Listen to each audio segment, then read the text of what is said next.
4 o'clock, 1 hour in a 4-hour program. We're on till 7 tonight. Aggies gave us a short show yesterday, but we're ready to rumble till 7 tonight. Jake Asman, BK, Brad Kellner, and the backwards hat Cody Stoots with you. I need a haircut. The hat's there to keep the hair off of me, and I can't figure out the hat with the headphones. I'm having some trouble over here. Well, I would have said nothing, but in the middle of the rejoin, you flipped it from, like, face forward to backwards. I thought you were, like, Ash Ketchum, like being ready to, like, go chase down a Pokemon. Who? Ash Ketchum. Okay. You didn't say Ash the first time. Did I not? You called him Ass Ketchum. What's wrong with Ash? What'd he ever do to you? Look, you're talking to a guy with the last name Asman, who for 30 years basically has heard everything with that name. So I apologize to Ash Ketchum. I'm a big fan. I feel like Ash is one of the best, if not the best, Pokemon trainers of all time, and Jake over here is calling him Ass.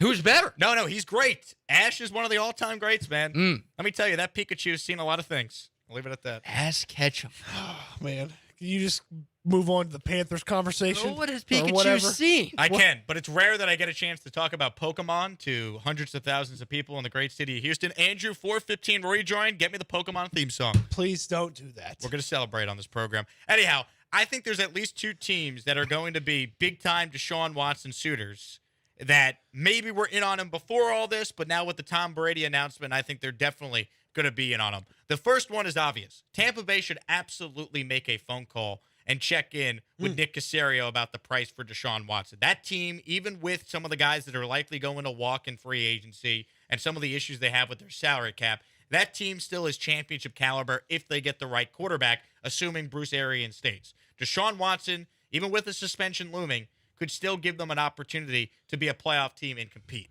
So that's obvious. And then I really think the retirement of Tom Brady leaves a team in the NFC South desperate to make a move. And that team is the Carolina Panthers. Their quarterback right now is Sam Darnold on his 5th-year option, making roughly $20 million. There is no chance in hell Matt Rule, who was their head coach on the hot seat going into his now 3rd season or 4th season with the Panthers, there's no way he could run it back with Sam Darnold. So this is a coach that's desperate, that also has control of player personnel. You would think the Panthers in their 6th overall pick would be willing to part with that and other future first-round picks to try and land Deshaun Watson. Deshaun Watson's from that area. He's very close with Cam Newton. I could see Deshaun being willing to waive the no trade to go to Carolina and play with Robbie Anderson, play with DJ Moore, maybe play with McCaffrey if he was ever healthy for once. I think the Panthers make a lot of sense. They own 6 picks in the draft this year. I looked it up. They have all their future first-rounders available. It's the 6th overall pick, so that would basically trump a lot of other teams that are trying to call the Texans to get in the mix, because the first-round pick you get from a team like the Dolphins is late 20s. A first-round pick you get from a team like Tampa is late 20s.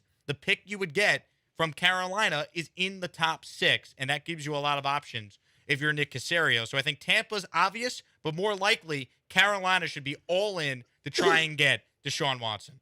I'd be down if I was Nick Caserio to talk to Tampa, just because this thing's about to be an exodus over there.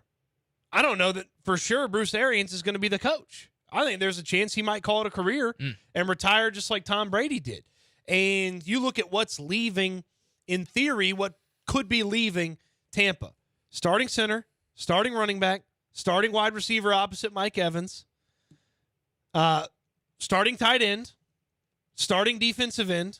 Like, this is going to be a mass exodus out of Tampa. And a lot of those guys are going to get paid. Like Ryan Jensen, the center, he can get paid by somebody. Chris Godwin, he'll get paid by somebody.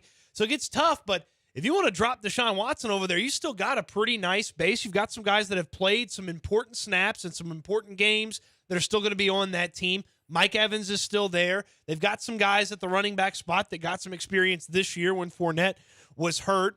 And, you know, they're picking in the 20s right now. I think they probably stay in the 20s range with Deshaun Watson, but it's not terrible.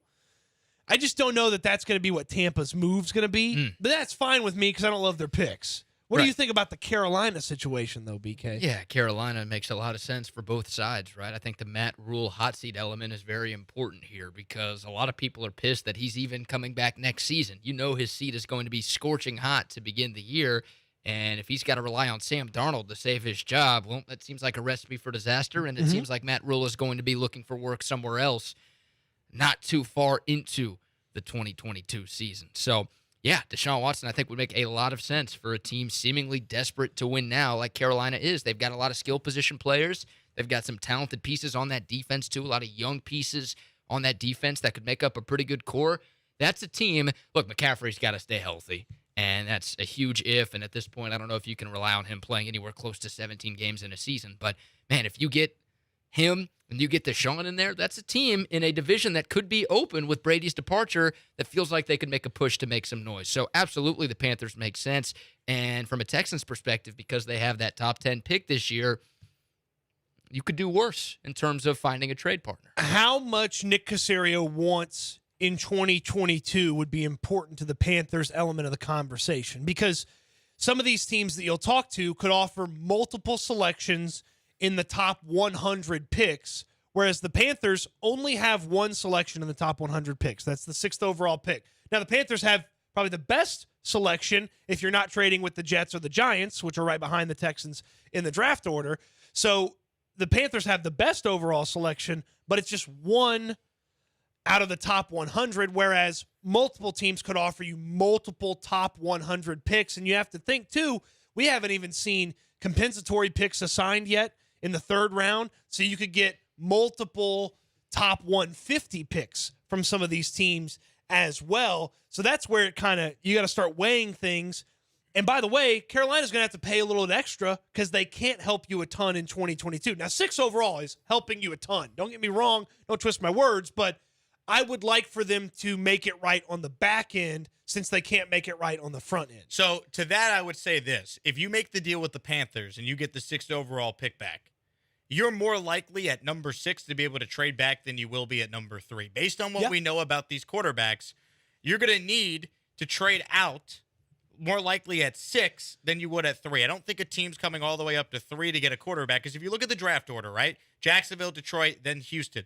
Houston's not taking a quarterback. The Jets aren't taking a quarterback. The Giants aren't taking a quarterback. At 6, if Carolina, let's say, doesn't make a trade for Deshaun Watson, they could, in theory, be willing to take a quarterback. So now the teams got to know that, and they got to get in front of Carolina with the Jets at number 4. You wouldn't go all the way up to number 3. You'd start with the Giants at 5 and the Jets at 4. Say Deshaun Watson gets traded to Carolina. 6th pick is now yours. All of a sudden, teams trying to get their quarterback now want to trade up to number 6 with you, and Caserio could flip that first Deshaun Watson first rounder, the 6th overall pick, into more picks on top of it, and he would win that trade immensely if he could turn some of the, that 6th round pick into future ones, and then eventually, ideally, hit on some of the players that you draft, and you could resurrect this franchise. Well, and you get a little bidding war for that as well, because that could be the first quarterback off the board at number 6. That could be Kenny Pickett, Sure. could be Matt Corral, Sam Howell, whoever the top guy is. You have the 6th pick in the draft because of Carolina. You could turn that into maybe 1 or 2 future first-round picks. And there's a handful of teams within shouting distance of 6 that you could see a scenario where they'd want to move up. Atlanta at 8, Denver at 9, Washington at 11. Heck, it's not out of the question. Minnesota at 12. Kirk Cousins' name has popped up in a couple of rumors. Maybe teams want to go try to get him off the Vikings roster. Well, Minnesota's got to start over at the quarterback spot. Maybe they want to move up for a quarterback at 6. New Orleans at 18. Sure. Pittsburgh at 20. Yep. Pittsburgh moved up 10 spots a couple of years ago from 20 to 10 to get a linebacker and Devin Bush. So they need a quarterback. Big Ben's gone. Yeah. Why wouldn't they move up to number 6 to maybe get Kenny Pickett, the hometown kid? Is Carolina now your preferred potential scenario? My preferred scenario is still the Eagles because they have 3 first-round picks this year. And I feel like you get 2 first-rounders out of the Eagles this year and maybe 2 more down the road, or at least 1 more and some other stuff. But we know Deshaun has said no to Philadelphia previously. Right. So out of potential landing spots, is Carolina your preferred destination for Deshaun right now? I mean, the Giants would still be more preferred for me. I don't know if we still consider the Giants a legitimate trade partner because of what John Mara said last week, but I still think they should be interested. I think there's a chance for the right price they will be interested, and the Giants have 2 top 10 picks. Sure. So you could really expedite the rebuild if you make a trade with them.